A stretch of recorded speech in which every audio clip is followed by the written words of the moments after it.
শ্রীপুরে আওয়ামী লীগের প্রতিষ্ঠা বার্ষিকী প্রতিরোধে বিএনপি অঙ্গ সংগঠনের বিক্ষোভ মিছিল। মাগুরা প্রতিনিধির পাঠানো ভিডিও চিত্রে দেখুন বিস্তারিত। মাগুরার শ্রীপুরে কার্যক্রম নিষিদ্ধ ঘোষিত বাংলাদেশ আওয়ামী লীগের ৭৬তম প্রতিষ্ঠা বার্ষিকী প্রতিহতের লক্ষ্যে বিএনপির অঙ্গ ও সহযোগী সংগঠনের ব্যানারে বিক্ষোভ মিছিল ও মোটরসাইকেল শোডাউন অনুষ্ঠিত হয়েছে। সোমবার ২২ জুন সকাল ১০টার দিকে শ্রীপুর সরকারি এমসি পাইলট মাধ্যমিক বিদ্যালয়ের প্রধান ফটকের সামনে থেকে মিছিলটি শুরু হয়। উপজেলা যুবদল, স্বেচ্ছাসেবক দল, কৃষক দল, ছাত্রদল ও শ্রমিক দল সহ বিএনপির বিভিন্ন অঙ্গ ও সহযোগী সংগঠনের শতাধিক নেতাকর্মী মিছিলে অংশ নেন। মিছিলটি শ্রীপুর উপজেলার বিভিন্ন বাজার প্রদক্ষিণ ও বিভিন্ন সড়ক ঘুরে একই স্থানে এসে শেষ হয়।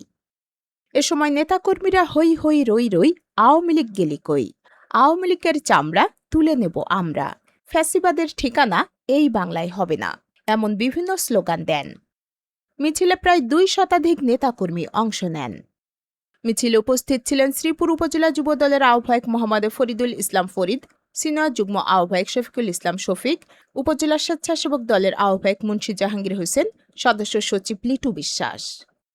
এছাড়া উপস্থিত ছিলেন উপজেলা ছাত্রদলের সাবেক আহ্বায়ক এম বাবলু মিয়া, উপজেলা কৃষক দলের আহ্বায়ক কে এম রোমানুর রহমান বিপ্লব, সদস্য সচিব সুজন মাহমুদ, উপজেলা শ্রমিক দলের আহ্বায়ক সেলিম মোল্লা, উপজেলা ছাত্রদলের আহ্বায়ক মুন্সি ইয়াসিন আলী সোহেল, যুগ্ম আহ্বায়ক এনায়েত হোসেন, শ্রীপুর সরকারি ডিগ্রি কলেজ শাখা ছাত্রদলের সাবেক আহ্বায়ক মেহেদী হাসান অন্তর, সাবেক সদস্য সচিব মামুনুর রশিদ, সাবেক আহ্বায়ক ইমরান এবং কলেজ শাখা ছাত্রদলের সাধারণ সম্পাদক লিমন খান প্রমুখ।